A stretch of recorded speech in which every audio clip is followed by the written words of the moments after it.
of those carries, sorry, who can go into a defensive tri lane versus an aggressive tri lane and not be too bothered. Most of the time, if he gets rage off at the right time, chances are you've already tried to throw off a couple stuns on him. If he dodges one of them, you aren't going to kill him. No way. True. So I think this is a sensible option for them, because the last game, the problem they had is they couldn't go for the defensive tri lane they had, even though they had tri lane heroes, because Morphling was just going to die any time that the side of Total Aggression used their combo on him, or any of the others as well. So I think this is smart picks from them, and a smart ban as well, because Buakar has played a lot of Mirana in these games, and it's gone out well for him. He even beat he even kept on hitting arrows on a Weaver in one game early on in the tournament, which was amazing. I was like, how do you arrow a Weaver? That, like, the last hero you should be able to arrow. Well, it would more be the question, how is Weaver not able to dodge the arrows? But yeah. Yeah, to a large extent, but even so, hitting those arrows, it's pretty hard. Yeah. True that. We have a Bane pickup by Seed Nullus. Now, they ban out the Marauder themselves, so in terms of combined up heroes, there might not be that many left, but it's at least a strong one to remove from the pool, because of course it's a bit of a counter towards the Lifestealer. A Lifestealer doesn't really have to care about, for example, a Nightmare. He can rage and start on the Nightmare target anyway. Fiend's gripping something like an Invoker, very strong, make sure he doesn't cast anything. It's an okay hero overall. I'm yet missing the synergy, which I'm still expecting there will be. But it's a good hero regardless to have. I mean, it's not a bad pick. I've yet to see the amazing pick though. And it still doesn't reveal if that Nyx Assassin is going to be a support or an offlaner this game. Yeah, I think that's sensible to do. I think mostly the Bane in this situation, though, it's just a defensive support pickup. It's a safe support pickup. It's not one that's easy to kill off, because obviously if he uses Brain Sap, that does heal him up as well, for a fair amount as well. Brain Sap does a lot of damage because it's pure. And yeah, I think this is a fairly sensible pickup. It looks like Total Aggression, though, they're changing their style up for this game, because Nature's Prophet, whilst he can be useful as an early ganker, is mostly known as a split pusher. Yeah, and I have to say, I am almost expecting something like a Sunstrike Invoker. Yeah, I mean, that's definitely doable. One thing is that if you sprout somebody, then it's pretty much a guaranteed Sunstrike.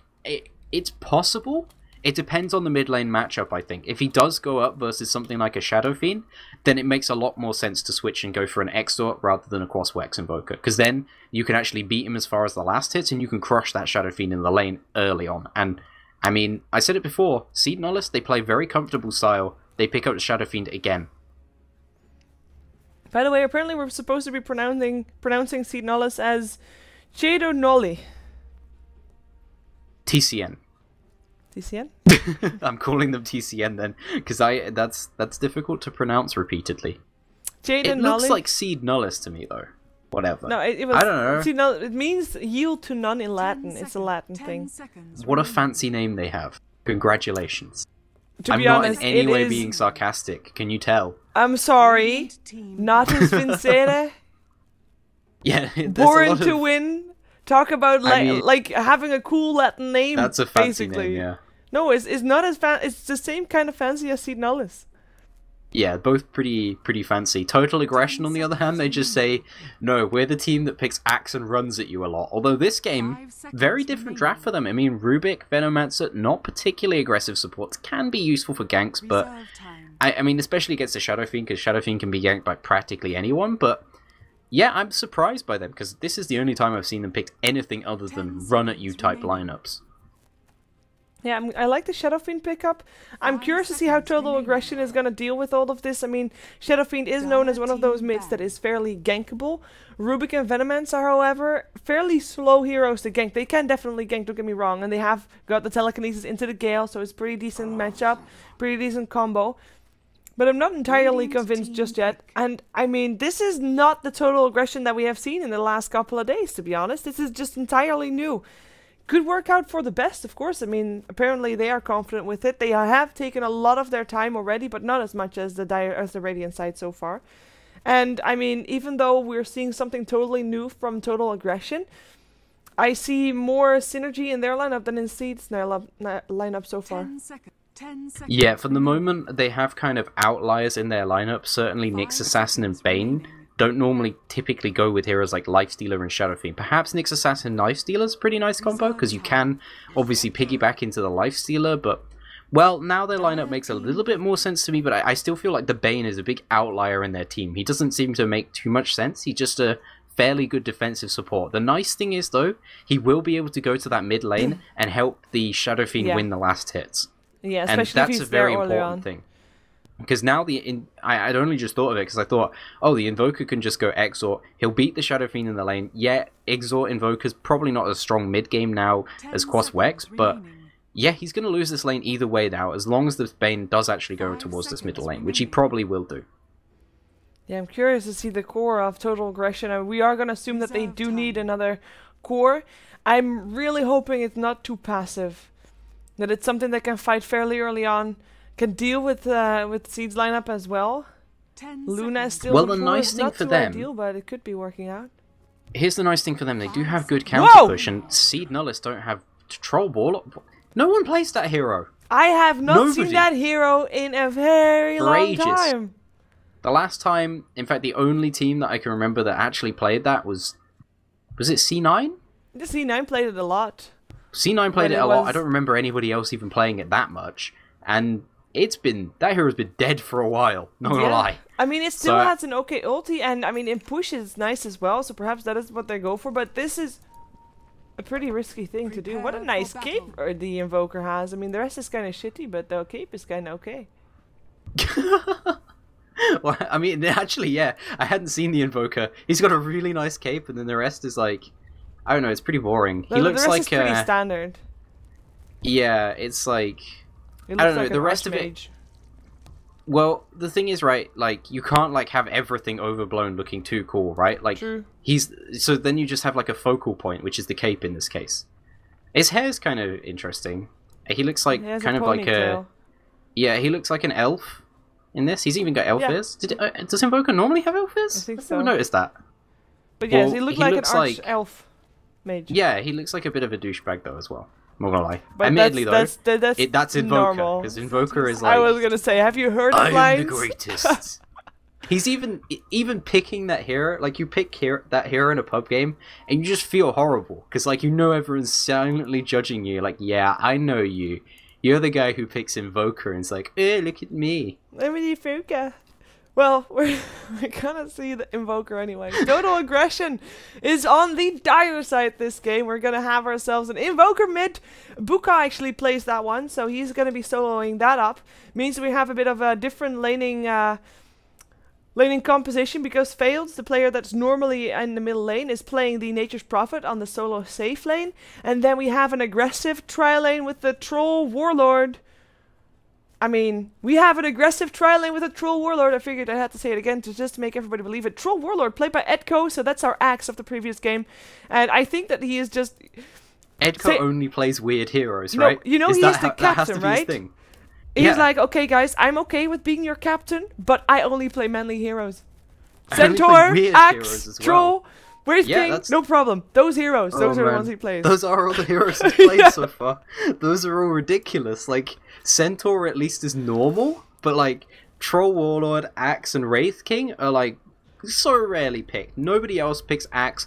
A couple of teams touch the Wraith King now and again, and nobody at all. Not even anybody, not even the most random team that nobody's ever heard of, the most hipster team ever, picks Troll Warlord. But Total Aggression, I mean, they're a confident team. They're already up 1.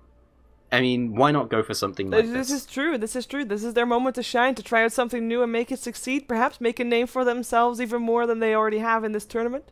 FMP will play the Rubik this game. Kircho will be playing the Venomancer. Did we have Kircho in the previous game as well? Yeah. Kircho was the he was on the Shadow Shaman. He's been the support for the... No, Shadow Shaman was on the other side. Shadow Shaman lost the game. Alright, then he wasn't the Shadow Shaman. I recognize Kircho from the last game. I'll go back and watch the VODs if you force me to. Kircho was playing yesterday for the team, but I'm not sure if he played the previous game as well. I feel like he did. I'm gonna go and check. Well, we've just been focusing on Edco, but that's because he plays such manly heroes. And while you check that out, I can actually introduce the other team as well, who's on the Radiant side. TCN, or Chedo Nulli playing... Chedo Nulli. He played Dazzle. He played Dazzle. Oh my god, I'm He so played bad. Dazzle. Alright. Oh, I'm sorry, Kircho, for not giving you the attention that you deserve. But TCN, Leon Dota, we've seen him play Life Stealer before, so we're gonna see that again. Not today, though. We've seen Freezer play Disruptor before, though, just a moment ago. He's gonna do it again on the bottom lane. Oh, it looks like they might have a bit of a lane swap, though, as they realize it might be an aggressive tri lane. W33 will play the Nyx Assassin for the second time in a row on the safe lane. Solo safe lane for him. In the middle, it will be a Rise on his famed Shadow Fiend. We've seen it before in the tournament. Not today yet, but he has played a very strong Shadow Fiend. And if the Bane is going to help him out a bit, then it will be good. As we have a haste rune, actually, for the last one to introduce is Zizu. He's forcing Fails to be hiding near his tower, forcing some regen out as well, but that's a haste rune, helping him out, zoning out the Nature's Prophet, who is actually going to, because of that, miss the first wave of creeps. And did I actually get everybody? I think I did. Yes, I did. Cool. Yeah, I mean, he's not helping out Arise in the middle lane, but that can be dealt with right now as Zizu comes into middle and just forces Burkar back just that little bit. And so far, I mean, they forced Failets out of this. I'm surprised they didn't decide to meet this lane head on. I mean, I guess to an extent you could be slightly fearful because obviously they're going up against a hero they're going up against a hero they've not trained against, right? Yeah. Like, this is something that people don't think about. Is the big thing about picking up surprise heroes is that you genuinely don't know how capable they can be in a pro game. Against you is one of the big things. So they, even though I would probably say on paper they probably have a slightly better aggressive tri-lane, especially because Rubik, not a good aggressive tri-lane support, but again, total aggression. I mean, this is going to end up being dual lanes. Dual lanes in mid at the moment as well, with Zizu just walking around. He's clarityed himself up and he's just throwing enfeebles on Burkar. This is painful for him. Yeah, but and Burkar FMP, still managed to get a last hit. True.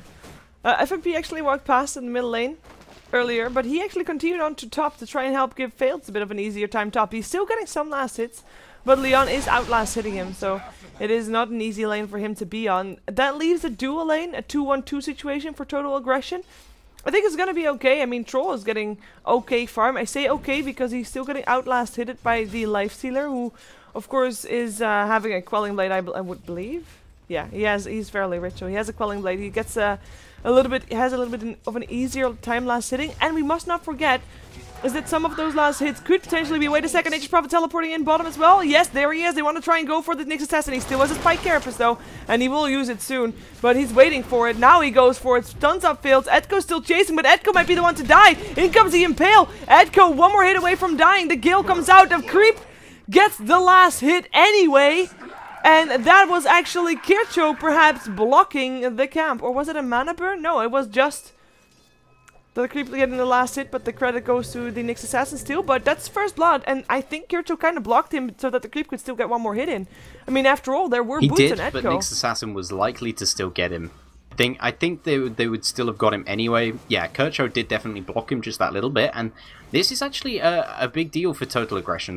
They tried to run this aggressive tri-lane. Their Rubik is not getting a huge amount, although he is pulling on the top lane. And that's a fair amount of time wasted. Failets comes down here. Edko dives underneath the tower very aggressively, and whilst he's getting shut down as far as last hits, he doesn't have to be too afraid any longer. That said, he is low on mana, which is going to hurt him in the long run in this lane. Yeah, looks like we have a bit of a problem here for Kircho. He eats a tree, still getting chased down. Where's his team? Where's his troll? There it is, but it's too... yeah, well, not too late to make something happen off the back of it. And he misses some last hits because of it, but he did need it to come because... well, at this moment, this Nyx Assassin is just quite scary. And FMP is having a very scary time top as well, because Nature's Prophet, he actually went jungling on the Radiant jungle. I mean, understandable. The Dire jungle, certainly not safe at the moment, so I guess this is his option. And look at what Zizu is doing at this moment. I think this is something that's really underrated that people don't realize is great to do as a Bane. If you can just stack up camp play really sacrificial early on, now he's just going to go up and control a rune, and then he'll probably run around and enfeeble people as well. Maybe he'll try and set up a kill. It looks like he's maybe going to do that up on the top lane, but he's now secured this rune for a Rise, and he's got him this nice big stack here. He'll probably stack it up a couple more times, but it's already triple stacked. And yeah, FMP is just... he's very afraid right now. It's not like Rubik is a great off-lane hero that does well versus aggressive tri-lanes. It's a support hero. Yeah, he's just having to disappear. Oh, a Rise might actually go down. Looks like he's fast enough to get away, though, and of course had a regen rune, so... That's nice. He still loses the regen rune. Nonetheless, in the meantime, a dive on the bottom lane, not really happening. But they do force him into the bushes. I mean, Total Aggression, they are trying. And they almost get some stuff happening. Especially Sprout up Rise. Perhaps he can get him. But Teleport coming in. Bane coming in. And Burka is going to be going down soon. One more tower hit. There he goes. He still managed to help get the kill for Failed on the Shadow Fiend. Nonetheless, he dies for it, which is definitely not something that's good. Especially not since Shadow Fiend got the credit for it. Yeah, and it's not like he's completely shutting down the Shadow Fiend already. The Shadow Fiend, he's already got 20 for 11. His souls aren't that bad. He's going to come back to this lane, and he'll have more base damage than Invoker anyway. So he'll just keep on beating him in the last hitting war, and he'll go to the stacked camp whenever he wants to. And in fact, Zizou, again, is just going to... He's playing very sacrificial. He's just going to go ahead and sack again. But it's not like it's hurting him that badly on levels either. He's now almost level 5. I mean, look at Kurtcho. He's not level 4 yet. No, it's quite impressive how he managed to get levels and stack that camp up. As I think it's because he got the solo XP from that Invoker kill then. Must be. Yeah, that definitely made a difference because Invoker was already level 6 when he died. That's a big boost of experience. Look at Edko's play here versus Wii. Just every time he goes up to the creep wave, he just throws out those melee whirling X's and just stops him from going in career kill apparently. But on the bottom lane, they're going on Wii again. Yeah, Nyx Assassin in some trouble still. Has a Spike Carapace, will not even prop it. He's just dead. That was a pretty painful situation. In the meantime, Failed. He's going to pay from Sniper the Courier. He's going to try to teleport out, but he's going to glimpse, or going to corpse with glimpse backs rather. But Bane still gets the kill, so it's another kill for Bane, as in another experience for Bane. He's only got 1 kill so far, but of course the full experience for the Invoke kill. He's sitting on level 5.5. He's doing so well. At the same time, a tier 1 tower already dropping on their side as well, and that could be a problem because there is a very large amount of push on the side of Total Aggression, and once they start going, they can actually get all the towers down fairly fast if they have their core items up, I think. Although they lose a tower of their own. They do lose the tower up on the top lane, and the big thing that nobody has even touched him right now, nobody's going to touch him for a probably while, is Lifestealer. He's already picked up a Hand of Midas. He was on the off lane here, but he's got complete free farm. He's right at the top of the net worth. And I can imagine it'll only stay that way for a while, unless Arise gets very, very farmed indeed. Well, or Edko gets farmed, as he is able to get a kill here again. And actually, oh yeah, he gets the kill. Field's coming in to help out. They're using this Troll Warlord pretty well here to get kills, and they also push down the tower. He's also a great Roshan killer as well. I mean, they are on the dire side. It's just interesting to see this hero, because, like I said, I don't think we're even fully capable of understanding this hero's capabilities right now. I think if we understand like a little bit. Sorry? I think if we were professional players. I mean, that's not happening anytime soon, right? There we go. So that's the answer. But it just basically means, yeah, I agree. Yeah, no, I know what you mean. I'm just they do FMP here. Tier 2 quite a bit, I have to say. I'm quite impressed that they actually got half the tower down. More than half, actually. And forced they've done a lot of damage to it. Look at this. Well, they're all 5 in the Radiant jungle, which is also quite maybe painful for the Bane, as he's going to get tornadoed up. Is there going to be a lift as well? Not even needed. That's going to be another kill, this time for Invoker. Can I just say, 5-man Dota has commenced. Burka, you're tanking up a tower. It's painful. Yeah, I mean, we're only 8 minutes into the game. They've already gone for the tier 2 on the bottom. They took the tier 1 on the bottom as well. And now the tier 1 mid. I mean, this is the capability that Troll Warlord early gives you. That battle trance, it's a lot of attack speed that goes on to everybody on your team. It gets even worse later on, but the real issue for me, though, is that they are getting out-farmed seriously. Normally, when we see push strats go well for teams, they at least have a gold advantage, even if it's only just for a short time. This push strat, it seems to be working for Total Aggression, but they're not out-farming the side of TCN. Leon is still right at the top of the net worth, and he's actually found FMP here. He might be very dead, but he's just going to TP out. TP out, not anymore. Leon is on the run. His rage is going to run out soon. Is there something that can slow him down? There is, but they can't really get him. FMP didn't follow, so no lift is going to happen, and no sprout's going to happen. They have gathered on the top lane. I mean, it's fairly obvious what their plan is next. They took down a tier 1 bottom. They actually took down a tier 2 as well, by the way, which was it denied? Oh, wow. Yeah, Nyx Assassin denied a tower, so that's at least something. But it's still gone, and split pushing Nature's Prophet is a scary thing. And, I mean, there's one tier 1 tower left standing, so guess where Total Aggression is going to go for next, right? Oh, Nature's Prophet, this might be a bit too aggressive.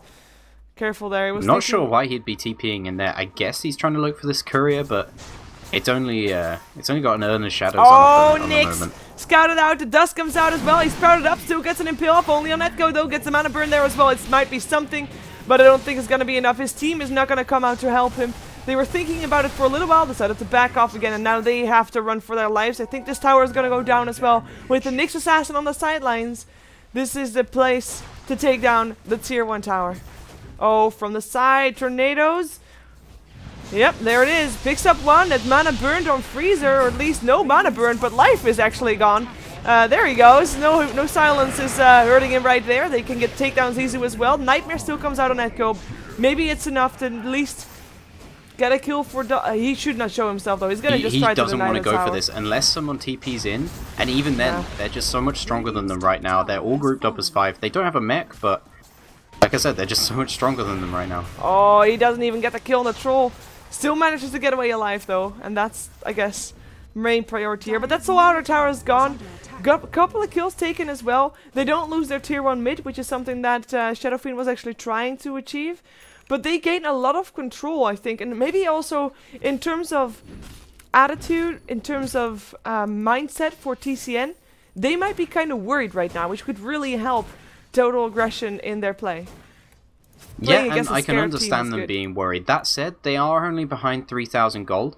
It sounds like a lot, but that's pretty much all tower gold, right? It's not like this kill advantage is doing that much for them, especially because it's all focused on just a few targets. It's not like they've killed off this Lifestealer very much. In fact, he's 0-0-0 at this point, and yeah, he's not been shut down in any way, shape, or form. He's right at the top of the net worth, along with a Rise. Both of these heroes can become very dangerous, and this happened actually in a previous game where we were casting TCN, where they ran a push strat versus these exact two heroes. I'm not sure it was Total Aggression, I think it was another team, but... and it ended up being that... no, didn't Total Aggression... they played them in the group stages, didn't they? Yeah, so if someone faced each other... no, if these two teams have faced each other before, then they shouldn't meet in the semifinals already, should they? I have no idea. They would be in different kind of brackets. Yeah, that's true. Okay, so it wasn't this team, but it was another team, and the same thing happened, is that they ran this push strat, it was very effective, but Arise and Leon got very, very farmed, and Lifestealer and Shadow Fiend, they're great late game heroes, and they do have heroes to piggyback on the Lifestealer for initiation. That said, the Nyx Assassin, he's suffering a fair amount here, and as long as there are good Sentry Ward placements by Total Aggression, their 5-man push, they shouldn't be initiated on by the Nyx Assassin. And on the other side, I mean, there might be 2 core heroes very high for TCN in terms of net worth.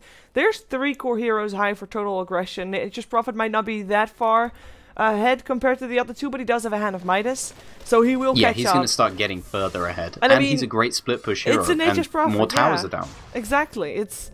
even if they might not be able to fight TCN at some point, they can still go for the split push. And if they already have taken down all the outer towers, then that split push will be fairly successful. If the game just lasts long enough. As actually, oh, there is a Sentry Ward down though. There's a Gale coming out. Where's Infest out? The dust. Invoker stuck in the Sprout with him. And Buka will take a fall, but they get something in return? Do they actually get something in return? Maybe the Nyx at least. They actually split targets. The Nyx still goes down, but Edco wants to get that Lifestealer glimpse back for Edco, though, making sure that Lifestealer's not going to get chased. He's going to try to teleport out. The Nature's Prophet and the Venomancer really wanted to take him down, but I don't think he's going to rage. Yeah, I was going to say, like, shouldn't die from that. Yeah, he's going to rage, use his armor in the fountain, and he's okay. It was very, very close. But even so, TCN, they managed to get out of there with minimal losses. They walked into a pretty bad situation, but the nice thing for them is that the burst damage coming out from Total Aggression isn't actually that high at this stage. 2 minutes. That's a long time to have a pause for. I mean, apparently he has an annoying brother or something. How do you know? He said it earlier. Oh. But, yeah. Needs to shout at him for a little bit. Could happen. Apparently. It's yeah, possible. I mean... these pushes, they're going pretty well for Total Aggression so far. They don't get a huge amount from that, though. And in fairness, they probably lose that fight, but especially because the Tier 1 tower, it goes down to a Rise as well as Zizu on the Bane. But the thing is that they are... yeah, like you said, most of their heroes are out farming most of them on the side of TCN, and gold is mostly in their favor at this point, although it's getting pretty close. I feel like Edco, if he gets an item like a BKB, this game could very quickly swing the way of Total Aggression, maybe even get one of the Invoker, but I think he's going Force Staff. Might even go for a Necro, but considering that the Nature's Prophet is getting one, and TCN, they don't have a great way of dealing with Necrobooks. I would think Force Staff still first, though. Get some mobility in, because especially versus Lifestealer. Yeah, get those right tornadoes in with the right people there. Catch someone on the edge if it's still indeed a rage just about to end or something. I find that 2-minute pause actually too long. Shouldn't be possible. Yeah, 2-minute pauses are too long. How dare they? Yeah. We should go and beat up Phaelitz's brother as well. I would assume just the turn up at younger his house brother. and be like, huh? Younger brother? I mean, it depends how young he is, right? Like, if he's old enough, like, we can probably, like, rough him up a little bit. And if he's like an adult, we can definitely beat him up. It's fine. What? It's fine. Mom! Failed just Mom, killed me! Wow. Phaelitz got people from the internet to beat me up. Yeah.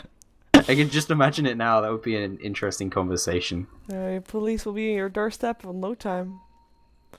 Oh, what if they're coming now, right? Because I've just threatened to beat him up on the internet. I don't think you've given your address out, did you? No, no one knows where I live. Apart from me, obviously. Your mom, I hope. I know where I live. Mum knows where I live too. Oh, good. A few other people, I'm sure. Like, people who know me. Yeah, I have the same. Actually, so that's good. That's like normal, I think. I'm pretty sure. Well, no, well, you know, I think I said this before, but there was someone that sent me, I think, a Twitch message or a message on my website. I don't know, but he said, "Hey, do you live there and there?" And it was the right address. And then he went on explaining how he got that address about knowing what, like apparently sometimes show my window and there's a tree outside and I said something that was related to where I live. Hell? And there was a fire like in my creepy. street and he knew where, and I like, yeah, that I was... hope he's watching right now. Dude, you're super creepy. No, he said, I'm like... impressed, but creepy. I was also impressed. He also said, like, you have to be careful with what you say about, you know, about where you live, or about showing what happens in your surroundings. And yeah, it's like being Iron Man, right? You give out your home address, suddenly terrorists turn up with helicopters. Come on, don't tell me you don't get that reference. I've seen the movie, yes. Yeah, he gives out his home address to a terrorist. I mean, admittedly, we're not giving